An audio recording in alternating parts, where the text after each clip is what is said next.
Hi everyone, welcome back to my channel, or welcome to my channel if you're new here. I hope you're all doing so well. Welcome back to another true crime and makeup episode. Oh yeah. Today we're covering the Eriksson twins, and this case was one I've briefly heard of years ago, completely forgot about, and then it was recommended to me and I was like, how the hell did I forget about this case? So immediately had to get it covered. If you're new here, hi, my name's Anna. I post true crime content every single week, twice a week on a Wednesday and Sunday. Some additional episodes sprinkled throughout as well. And if true crime is your jam, I highly suggest you subscribe, get notification bell on, because I'm here for you every single week. But without any further rambling and any further ado, let's get into this crazy case of the Eriksson twins. Today, we're talking about twins. I think the twins, how their brains work, I find it so interesting. But when I hear about twins, I always think like mirror images in looks, but also in personality, DNA. And what we would see with Sabina and Ursula Eriksson was exactly that. They were identical down to the tiniest minute detail. But what makes their case so insane, so strange to so many people, is how their DNA and their shared biology might have played into something deeper and more disturbing. Now, when I was researching this case, I did end up doing a bit of a deep dive onto twins. So, identical twins, they actually share 100% of their genes. No, they're denim genes, but their genes, biology genes. So, this means that they usually have completely identical looks and, in a lot of cases, very similar personalities. But genes are not the whole story. Because twins, they can act and respond very differently to things such as stress, trauma, life events, and mental health issues. And in the case of the Eriksson twins, something snapped inside both of them simultaneously. This would lead both of them to act and behave in very bizarre and dangerous ways that horrified police and bystanders. So many experts do believe that their shared DNA basically set the stage for what was going to happen, but they also believe that environmental factors and possible hidden or childhood trauma also would have played a huge role. And many people believe that it was like a shared psychological crisis that would wind up in this horrifying breakdown. So Sabina Eriksson and Ursula Eriksson, they were born on November the 3rd of 1967 in Sweden, and they would grow up in Sune, Värmland. You know me, I can't talk English, I'm very sorry. But they grew up there, and they had an older sister by the name of Mona, and then their older brother by the name of Bjorn. Now, they were close as a family, but as you can imagine, Sabina and Ursula, they were close. No coming in between that bond. Now, there isn't a whole lot that's stated regarding their childhood apart from the fact that they were identical in basically everything that they done and how they acted. Now, it was said that there was no mental health issues that were noticed when they were growing up. There was no abuse or trauma. There was no criminal tendencies, at least not ones that anyone had seen. What goes on in the cloak of darkness, I'm not too sure, but things seemed pretty normal for both Sabina and Ursula. But as we see time and time again in these cases, what looks to be normal might not actually be normal. So throughout their childhood and adolescence, the twins, they were completely inseparable. They were at the same school as each other. They had the same hobbies and interests, so they were always doing the same kind of thing. They were in a lot of the same school classes, and they even shared a friendship circle, which, again, I think you see that with twins because they're best friends and a lot of the time very similar. They tend to be drawn to the same kind of people, and the same kind of people are drawn to them. By 2000, the women, they were now living on separate parts of the world. Ursula, she ended up living in the US, and then Sabina, she was living in Mallow, County Cork of Ireland, and she had a partner and children.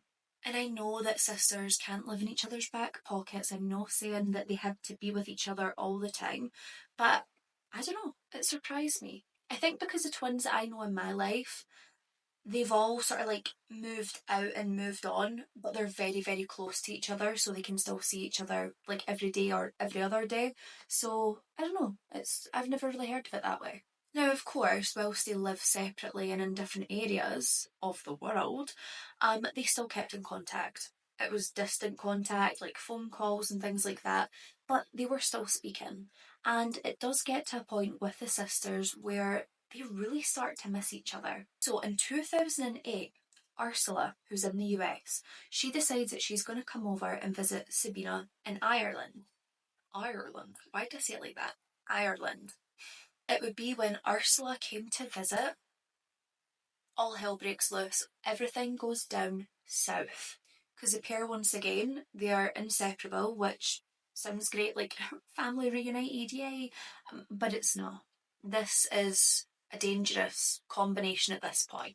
So on Friday, May the 16th of 2008, Ursula and Sabina, they would stealthily, like stealth mode activated, like Call of Duty style, they stealthily and sneakily leave Sabina's house and they decide that they're going to head away to Liverpool.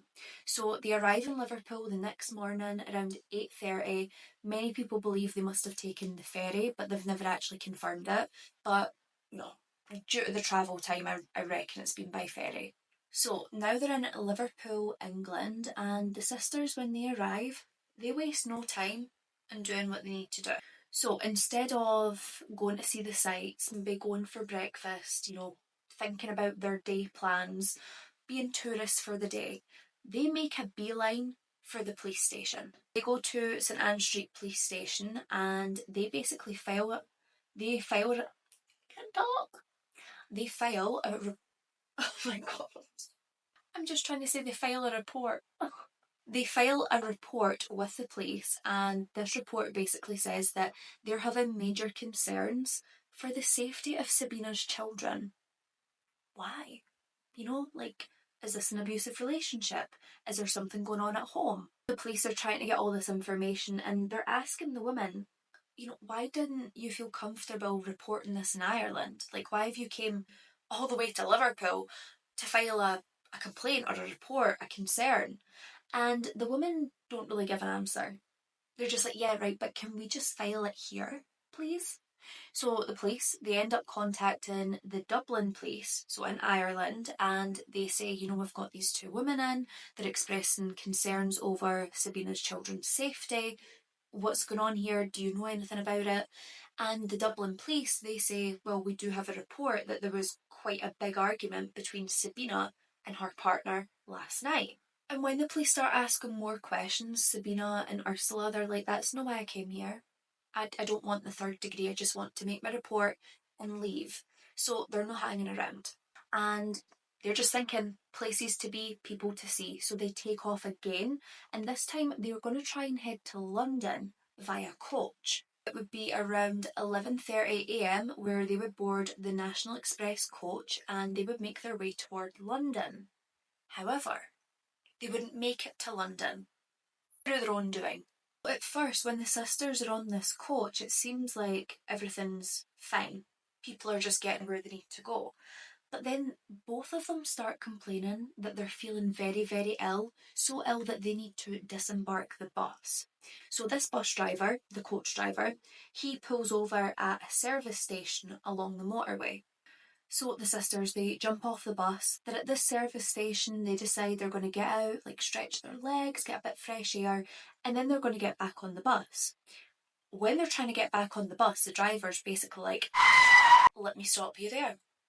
This is where your journey ends. Now, when the women ask why, it turns out that the women had been acting very suspiciously whilst they were on this bus. They were like clutching their bags really close to them, almost so people couldn't see into them. They seemed very paranoid. They were whispering amongst each other.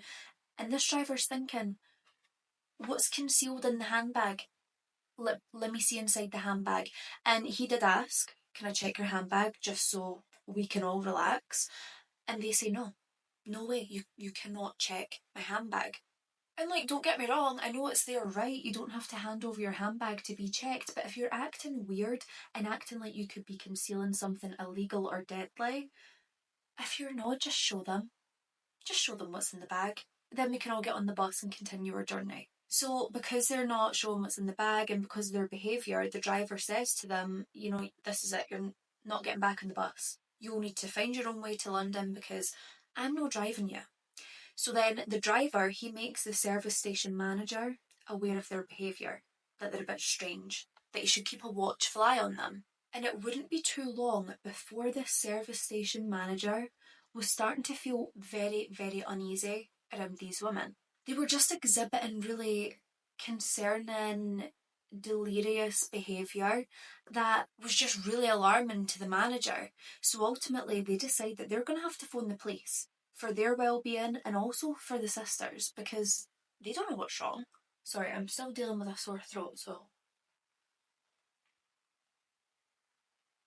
just need to try and like lubricate it. Sorry, I know people don't like that word, but it's true. So once the police arrive, they take some time to sit, speak with the sisters, see what's going on, and the police did say, listen, the sisters are undoubtedly a bit strange, but they're otherwise harmless, like just let them go on their merry way, everything will be fine. And what a mistake this would be. So they've spoken with the police have decided, yep, you're free to go, enjoy yourself, enjoy your day, safe travels. And the sisters, they're like, right, well, let's use our only mode of transport, our two legs, and let's start walking to London. They take off on foot and they start walking down the central reservation of the M6 motorway. Dangerous behaviour. And not just this, but these women were going to attempt to cross the motorway, bearing in mind the average speed on a UK motorway is between like 65 to 70 miles per hour. But also, let's be real, people drive a lot faster than that. Shortly after starting their walk down the M6 motorway, can't believe I'm saying that on it, like that's just craziness. But once they start their walk down there, very shortly into the walk, they start running into the oncoming traffic. Literally just playing tig with the traffic. And at this point, they're not only endangering themselves, they're endangering every other single person on that road. Drivers, everyone. And what's crazy to me is this footage was actually captured on motorway cops. The film crew were there videoing it, videoing the whole thing. This is the day they chose for this to happen. And this footage would actually show Sabina being struck by a Seat Leon, this small family car. And again, it's obviously endangering her, she's just been struck by the vehicle. But the people inside it who are just trying to drive from A to B, like to their work or back home, and they're getting in this collision with this person who's running into them. One is hit by oncoming traffic. When highway officers arrive on the scene, they're expecting that they're going to find this woman who's severely injured lying in the middle of the road. But instead, this woman, she's up and kicking, like she is doing fine, and she's on the north direction of the motorway. They need to get to her, check her over, make sure that she is in fact alright. So the police, they are now speaking to both the women, and honestly they're having to hold them back because they're kind of like, I just mean they're thrashing around. They're trying to get away. Sorry for that. That's your sleep paralysis demon right there. But yeah, so they're holding them back to try and avoid any further accidents on the road. But whilst they're being briefed on the situation, Ursula takes off again. And this time, wow. Ursula gets out of the police officer's grasp and she legs it onto the motorway in front of an oncoming semi-truck. Seriously injured. The women are twin sisters from Sweden. But what happens next baffles officers. This truck was travelling just under 60 miles per hour and she was struck severely by this. And of course, every onlooker, every passerbyers, this I always get mixed up and you always tell me in the comments, I think passerbyers. bypassers, or is that like a heart bypass? Bypassers. These people who are going by, they witness all of this chaos and they're horrified. This woman's just been hit by a truck. But the chaos at this point is far from over because Sabina runs out onto the motorway and puts herself in front of an oncoming Volkswagen. She was hit head on and this car was travelling at high speed. And to everyone's shock, these two women are still alive. Both still alive. One's been hit by a truck, one's been hit by a high-speed car twice, and they're still on God's earth. How? But it doesn't end there. It does not end there. Just when you think it should, it doesn't. Now, Ursula, who had been severely stricken by the trailer of this truck, her legs were completely crushed. And I mean, her bones were protruding from her skin. It was horrifying. This semi-truck had rolled over her. And then we've got Ursula, after the Volkswagen Polo struck her, she's unconscious. She's still breathing, but she's unconscious. Paramedics, they're called, they arrive very quickly at the scene, and of course, what they're greeted with is just terrifying.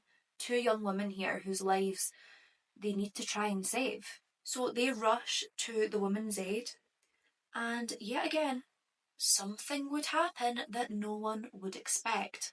Because Ursula, who's not got a single leg intact, she starts screaming, spitting, hitting the paramedics who are literally here trying to save her life. They're trying to comfort her, they're trying to restrain her, and then she starts screaming out, "I recognise you, I know you're not real." Who? Ursula? Because I'm just a paramedic trying to save your life. Is it? Huh? So Ursula, at this point, she's trying to escape. She's not going to, let's be honest, she's not going to get very far. Her legs are crushed. So very quickly, she kind of realises that she's not going anywhere. But when she realises that she can't get up and she can't escape, she starts blaming it on the police and the paramedics, saying that they did this to her. And I told you, just when you think it can't get any crazier, it really, really does. Because Sabina, she regains consciousness and she pipes up and she starts screaming, telling Ursula they're going to try and steal your organs. They're going to steal your organs! Who? I'm just a paramedic that's on shift. I do not want your organs. I'm just doing my job. Now, police again, they're trying to calm down Sabina. They're trying to calm down Ursula. Trying to say, no one wants your kidneys. You're fine. Just calm down. Let us help you. And they do calm down for a little bit. But not for very long. Because just 1 minute later, Sabina's back up on her feet. She's been unconscious for 15 minutes. She's back up on her feet, screaming, kicking, spitting, whatever she can do, and she's screaming for help. How ironic. She is screaming for help, but help's right by her side. So Sabina, shouting, screaming, she then runs across the motorway road again. An officer is endangering their life because they're chasing right behind her. She turns around and she hits the officer in the face. But as she comes round, the situation escalates. What a slap in the face. It quite literally was a slap in the face, but you're trying to save someone's life, you're trying to help them. And this is the treatment that you get. And obviously, very clearly, there is something very troubled in these women's minds. So once she hits the officer in the face, she then crosses over the middle section of the motorway and starts running into the oncoming traffic on the other side of the road. No! Overwhelmed by her strength, the policewoman calls for backup to prevent another major incident on the opposite carriageway. The Swedish woman is in fighting mode, and it takes 6 people to restrain her. Now, of course, officers are still trying to desperately help Sabina. They genuinely just want what's best for her. So they're trying to restrain her, they're chasing after her. But this woman just had some kind of superhuman strength, because it would take 6 officers to be able to restrain her and get her on the other side of the motorway. Sabina was just ready to fight every Tom, Dick, Harry, Fran and Sally that came her way. She was having none of it. So once police officers were able to restrain Sabina, they then go ahead and sedate her so she could be transferred to hospital for treatment. At this point, they're not entirely sure what treatment she's going to need. There could be internal bleeding, there could be broken ribs or whatever, or she could need a psychiatric hold. And at this point in the case, as I was researching, I was like, surely this is where it ends. Surely this is it all over. But we are very far from finished, because when you think it's over, it's not. Police at this point, they're sort of forming their own conclusions, and they believe that these women, they must be under the influence of alcohol, drugs, maybe they had a suicide pact, like there had to be something underneath this. So they decide to search through the woman's bag, see if there's anything there that would indicate if they had taken something, if they had drank something. But when they go through, they find one passport, some clothing, multiple cell phones, a laptop, some cigarettes, but there was nothing that provided any form of address for them, so they didn't even know where they lived. So as you can imagine, in the hospital, Ursula, her injuries were so severe that she was in critical condition. Throughout her treatment, she would have to get bloods drawn, and these bloods identified that there was no alcohol, no drugs, nothing in her system. And they assumed that the same would be said for Sabina. So why had they acted the way that they had? Now, Sabina, on the other hand, she was doing fine. She was living her best life. She was cool, calm, collected. She hadn't asked about her sister. She didn't seem concerned about her sister's injuries or how she was getting on. And just 5 hours later, she would be released into police custody. Even whilst being processed, this woman was cool as a cucumber. She was chatty, she was happy, she was laughing and joking. She was even flirting with the processor in the jail. And again, no concern for Ursula. The only concern she had was a fashion emergency. What was she going to get to wear in the jail? She didn't want to look bad for the jail processor. Not even a single couple of words like, how's Ursula? How's she getting on? Is she okay?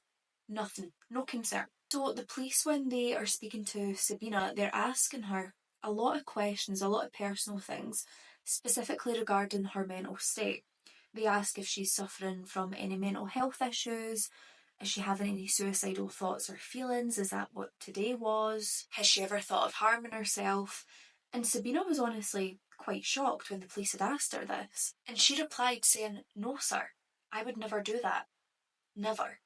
And I mean, we can see why the police are having a bit difficulty believing that, considering she ran into oncoming traffic. But Sabina says she's fine.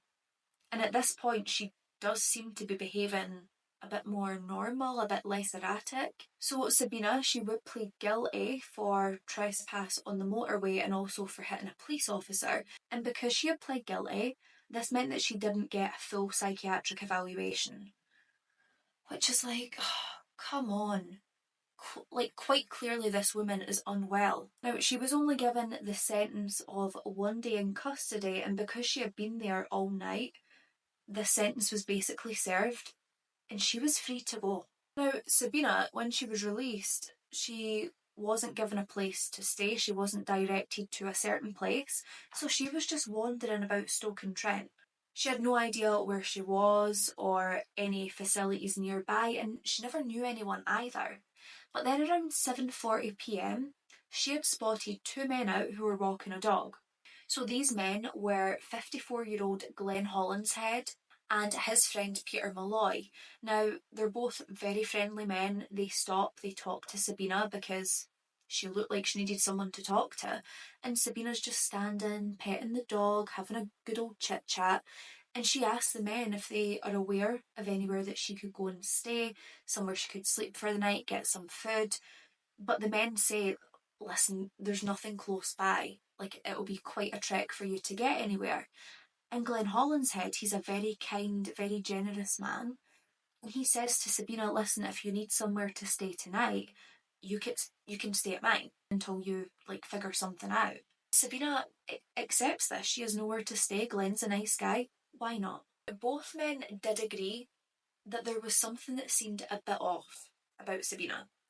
Peter in particular, he had an uneasy, unsettled feeling when it came to her. But Glenn was the kind of person that always wanted to see the good in people. So once Sabina has accepted this stay at Glenn's house, she tells Glenn that she's been looking for her sister who's been hospitalised. And Glenn says, well, listen, there's no point continuing that today. If you stay the night, I'll help you tomorrow. And Sabina at that point seemed to be grateful. It seemed like she was quite happy to wait until tomorrow. So Glenn, Peter, Sabina and the dog, of course, they head back to Glenn's house. They have some drinks, having a bit of a chat, a laugh, or, at least they're trying to have a laugh with Sabina. But she seems preoccupied. She seems very paranoid. And she is up and down like a yo-yo at Glenn's window, constantly looking down the street like she's worried that someone's followed her. And both men at this point, they assume that maybe she's ran away from an abusive partner, which is causing the paranoia and the constant need to check if someone's followed her there. So once Sabina is sat back down, she takes out her cigarettes and offers one to the men. And when they take the cigarette and put it on their lips, like ready to light it up, she snatches them out of their mouths and said, "Be careful, they might be poisoned." Well, if they're poisoned, why are you offering me one? So the men at this point, they're like, oh, like she a big bit weird. I'm concerned. So they decide that they're going to ask Sabina what happened to her sister, why is she in hospital? And when they asked her this, she just went mute. No answer. No nothing. Didn't even acknowledge the question. Now, Peter, Glenn's friend, he felt so uncomfortable in Sabina's presence and so strange and uneasy about the whole thing. He decides he can't sit around her any longer, and he decides before midnight he's heading home. So with Peter away, this leaves Glenn and Sabina together, which when I heard this I was a bit worried, but it turns out I shouldn't have been worried yet because everything seemed fine. They go to sleep, wake up in the morning, and they start discussing the plan for finding Sabina's sister Ursula.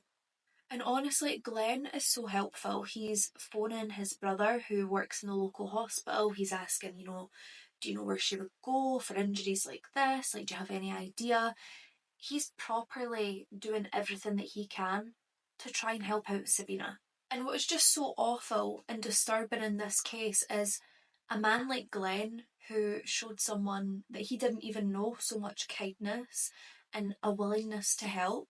This would just completely be in vain. As tragedy that no one could have seen coming struck that very evening. Around 7:40 p.m. that very evening, Glenn had gone over to a neighbour's house. He asked if he could have some tea bags, and he was going to make him and Sabina a cup of tea. So he gets his tea bags, he goes back over to his house, and less than a minute later, Glenn comes stumbling out of his house over to his neighbour's again. His neighbour is still outside and immediately sees that Glenn is covered in blood and struggling to breathe. He stumbles over to his neighbour and he very quickly says, she stabbed me, she stabbed me. And then he collapses to the ground. And this neighbour is completely horrified and is in complete terror because who did this to this man? Is this person still here? Could they do it to him? So he immediately calls 999. He's trying to get help for Glenn, and he's also trying to catch the person who did this to him. But devastatingly, Glenn would pass away before paramedics even made it there. And I feel like I keep saying in this case, but genuinely when you think it can't get any crazier, it does. So Sabina, she comes charging out of the house, bloody hammer in hand, and she starts hitting herself with a hammer. So at this point, she's covered in blood, her hair is matted to her head because all the blood, and she's hitting herself with a hammer. So someone who's driving by in a vehicle, they see what's going on and immediately they spring into action. So they get out their vehicle, run over to Sabina. They see that they can't make her stop what she's doing, so they basically rugby tackle her to the ground to prevent her from hurting herself anymore or anyone else. And this woman has a roof tile in her pocket. A tile off a house, has it in her pocket. She takes that, hits the guy over the back of the head, which leaves him stunned. And yet again, Sabina is on foot. She takes off. Paramedics, they're following closely behind, trying to pursue her because, I mean, number one, she needs help, but number two, she needs to be arrested. So they follow Sabina all the way to Heron Cross, and this is where Sabina would stop before then jumping off a 40-foot high bridge. And not only this, but she jumps onto the A50 motorway. When I heard this, I thought, right, that must be Sabina dead. Like, you're not going to survive that. You're jumping down into traffic, you've jumped 40 feet, but somehow she survives. I don't know who was watching over her, but she has an angel up there who is really just pining for her life. Now, of course, falling from that kind of height on a concrete road is not going to be good for anyone, and she does wind up with 2 broken ankles and a fractured skull. But honestly, for like what she jumped off of and what she landed on, I think she's doing alright. Sabina was arrested on June the 6th of 2008, and she had been arrested at the University Hospital of North Staffordshire. She would finally be discharged from hospital on September the 11th of 2008, but she was discharged into police custody. Now, Ursula, she had also been discharged from hospital in September, and she actually relocated back to Sweden before then relocating back to the US. So she was like, see you, Sabina, I don't want no part in this. Now, Sabina did have her trial scheduled for February of 2009, but because the court had trouble getting her medical records from Sweden, it had to be adjourned until September of 2009. On September the 2nd of 2009, Sabina, she would plead guilty to manslaughter. She would plead guilty to manslaughter with diminished responsibility for the stabbing of Glenn Holland's head. She never even tried to explain her actions at any point. Anytime she was questioned on the murder or anything relating to the murder, she would just say no comment. Now, both prosecution and defence, they did claim that at the time of the murder, Sabina was insane, but now for her trial, she was sane. Now, it was concluded that Sabina Eriksson was the secondary sufferer of folie, deux, a shared psychosis, and they had said that this was influenced or brought on by the presence of her sister Ursula, who they believed was the primary sufferer. Now, Sabina's plea would be accepted and she would only be sentenced to 5 years in prison, was due to the fact that she had low culpability when she had murdered Glenn. Now, the judge did make a point of saying that this sentence in no way reflects the grief of Glenn's relatives or the taking of his life. He actually said that there's no sentence he could impose that would ever cover the enormity of Glenn's life. Now, Glenn's brother had actually given a statement and said, "We don't hold her responsible, the same as we wouldn't blame a rabid dog for biting someone. She is ill and to a large degree not responsible for her actions, but her mental disorder should have been recognised much earlier." Absolutely. But I have to say, Glenn's brother, better person than me, because whilst I know this is mental illness, I just don't know if, I don't know. I don't know. I don't know how I'd feel in that moment, because hopefully I'll never have to experience a loss of that nature. Yeah, I don't know. And Sabina, she wouldn't even serve her full sentence. She was released from prison in 2011 and she returned back to Ireland to be with her partner and her children. As always, I just really want to do a 360, come right back and discuss the victim of today's case, and that is Glenn Holland's head. Glenn is someone who is remembered for his kindness, his generosity, and his willingness to help anyone. He was an Air Force airman, he was also a qualified paramedic, which just shows you he is dedicated to helping people. And in his later life, he would work as a self-employed welder. He was just known to be kind, caring, funny, and was just willing to help anyone in need, even in times of uncertainty, like we've seen in today's case. My love, prayers and strength goes out to Glenn's family, his friends and his loved ones, and I just hope that he is resting in peace.